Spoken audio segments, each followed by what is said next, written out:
Alrighty guys, I think I got the camera set up and working. I don't know, I touched something and something went all fooey, so hopefully it's recording right. I just can't leave nothing alone.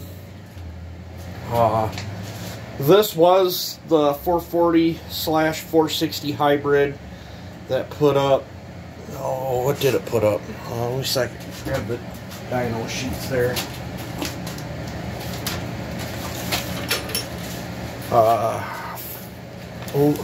The hybrid put up 7.56 horse. So it was a pretty good running saw. It was very respectable. I got that white clone 372 that's 50 millimeter, and then I built that as close to stock one as I can get. And I have a stock 044 that we can do comparison that I did that video. That's that very nice shape 10 millimeter, and I did have that one dynoed as well. That one bone stock put up 6.1 horse. So even stock, them things were an animal for what they are. Like I said in that video, I feel these saws were ahead of their time. In these eras, the 044/440 was probably,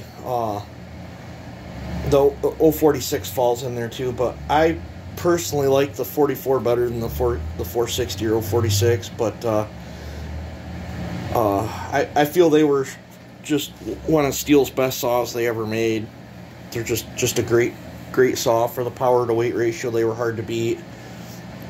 I know a lot of people love the 660. 660 is a good saw. It's very durable, especially OEM. But to me, they were just heavy and they gobbled gas. I've never been a super big 660 fan. Yes, they make power, but there's just I would rather have this over a 660 any day.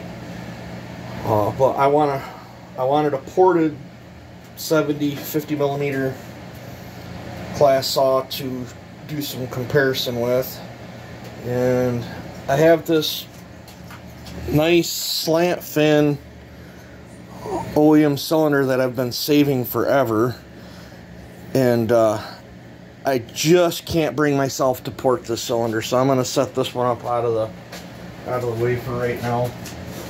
I'm not going to do it. And then this one was sent to the channel, and I was going to do bad things to it, and I started cleaning it up, and it's ate something before. It's got a chip above the exhaust port, and it's got a chip below the transfer port. I'm not saying I can't make it run. I'm certain I could probably cut some out of the chamber and then cut some off the base and move stuff around, and I could salvage it. But how I want to port this one's not an option. So I looked, I thought I had another 440 OEM cylinder. I looked through every box and bits and pieces of parts I had. I did not. So I looked on eBay, and I found this exact same cylinder that's OEM with a piston and rings, but it's an aftermarket. It looked like Farmer Tech or something, piston and rings. But I found this cylinder, identical cylinder, that the bore is an absolutely good looking shape from what I can see in the pictures. It's got a stripped out spark plug hole. Somebody tried one of them thread saver kits in it, and it didn't hold. So I bought it for a pretty decent price off eBay. I think it was like $44 altogether after tax. And this one's been Healy coiled. So either way, if I use this one or the one I'm getting.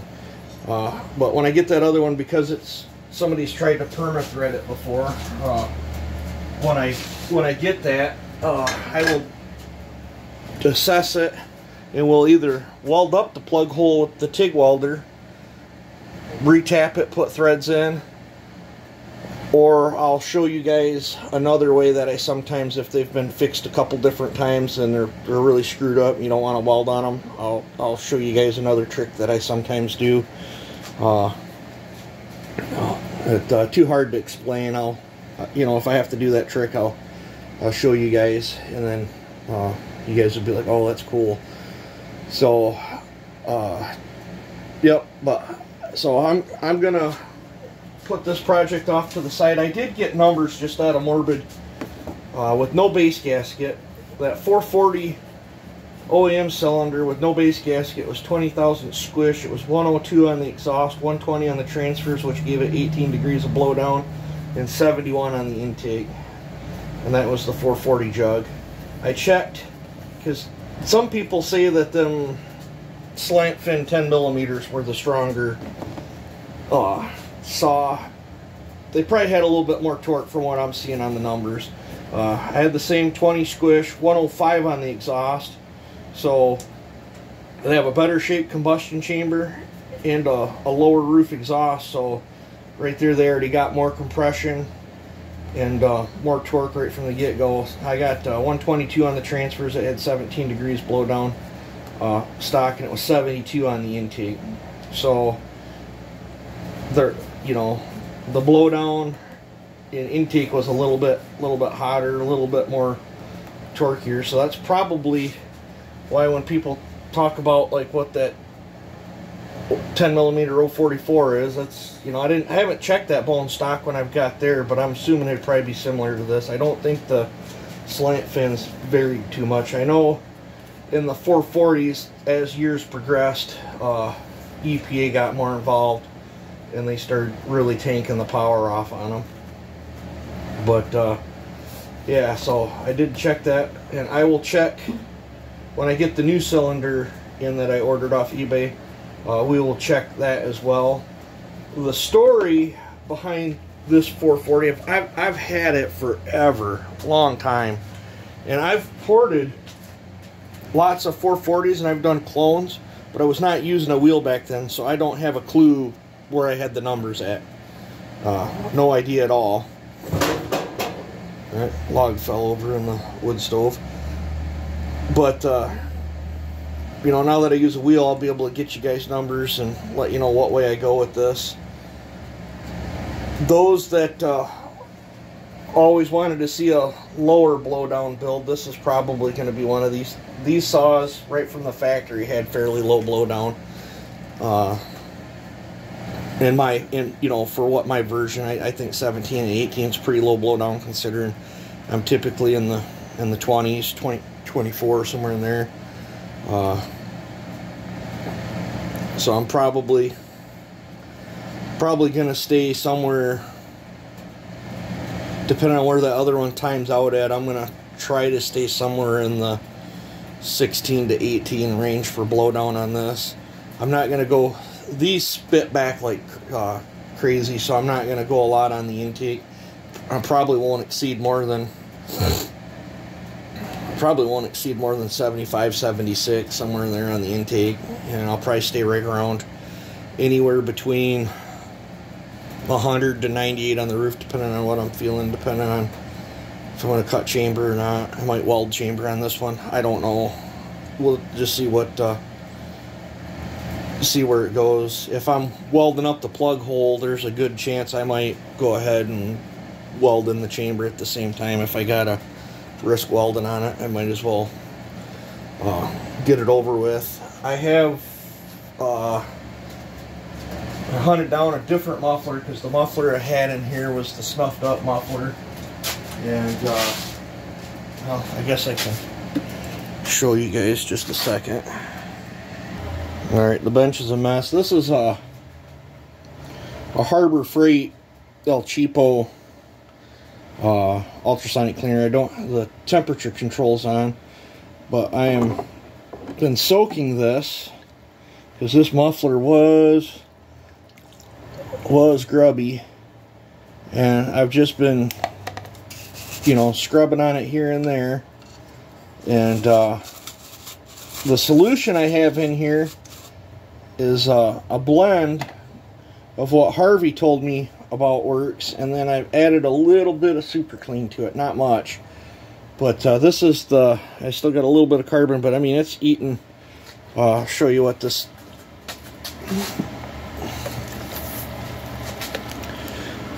right here, this solution is 2 to 1. I've got 2 parts of this to 1 part water, and then probably 3-4 ounces of the purple super clean in there. And that's after. I don't know if I would trust that solution right there for washing plastics, but when it was just the simple green, let me get this stuff off my finger. I washed the plastics when it was just the water and super clean, and my plastics came out great with very little scrubbing. So pretty happy about that. So you know, that simple green and an ultrasonic cleaner doesn't seem to hurt plastics at all. That the super clean will, if it's pretty harsh on aluminum and stuff, like I wouldn't be able to leave aluminum in here, but this had paint all on it, and this combination of the simple green and super clean, just soaking while I was at work, has took 97% of it off. So I will let it soak a little bit more. It's starting to get, yeah, like right here, this I just sat in there an hour ago. This is the dual port muffler cover, and it looks like it's slimy. It looks like that's eating that stuff off too. Oh yeah, getting all that carbon's coming off from inside of there.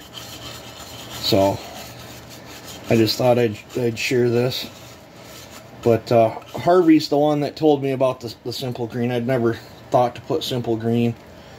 Now it's not taking the, I don't know if this is a powder coat or a paint that's on the front cover of this thing, but get this off my hands. So yeah, that works pretty good. Someday I'll get a bigger, I'd like a bigger ultrasonic cleaner, but I typically use this one for carburetors and stuff, but I'm actually way over the full line. It's got a max line in there. I'm actually over full on it to get that muffler to submerge. It doesn't, the ultrasonic part doesn't work as good when you overfill it. I think it knocks a lot of the shock out of it. I don't think this is a very powerful one. But so, and for those that wonder where you can get this, if you guys want to try it out, I just got it at Walmart. It was like $6 or $7 for a big bottle of it, and that's the concentrated stuff. So I just cut it with water and I did another saw, and then it worked so good on the other saw, I did my plastics off this one in there, and then I added a little because I think I diluted I think that stuff's only good for a few washes, must be, or whatever, but I spiced it up a little bit with this stuff, and then doing the muffler on it. I got a few other, I'm probably gonna throw all the nuts and bolts in there, but I can't fire that up while I got you guys a video going, because it'll tear it right up. Alrighty, brought you back. So yep, so simple green. On the bottle it says 1 to 1, but I mixed it 2 to 1. You guys might want to try it out, and always test on things too. But I'm gonna probably torque the wife off here in a little bit. I did hunt around. I did find a stock muffler cover too, so I might make me a muffler outlet instead of that cheap cover. But those that like them cheap covers, they do work. But I might do me a piped one or something, just to be a little different.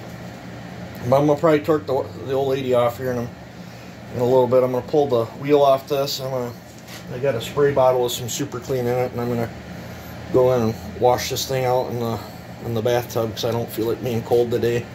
So I'm gonna wash that thing out in the bathtub and then rinse it down with the sprayable shower head. So guess I'll go do that right now. I'll pause you guys And then I'll bring you back and we'll see how clean I got it with just doing a simple wash and spray. And I know it's one of my longer videos, but I figured I'd show you a close-up of how grubby it is right now. Typically I would go out and set this thing in my 3-wheeled cart, spray super clean all over it, and pressure wash it off with hot water. It is too cold out there for that. I don't feel like freezing.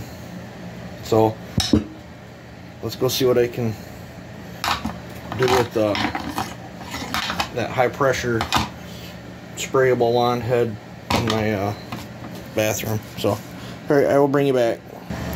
Alrighty guys, I'm back. All I did was take this in, spray it down with super clean. I scrubbed on it with just a light bristle brush, and then rinsed it off with hot water, and then come out here and blew it off with the air compressor. So I got to spray the inside of here out with brake cleaner yet, blow that out, and then I'm going to WD-40 the inside of it, rotate it around, make sure I don't have any water in there. But I mean,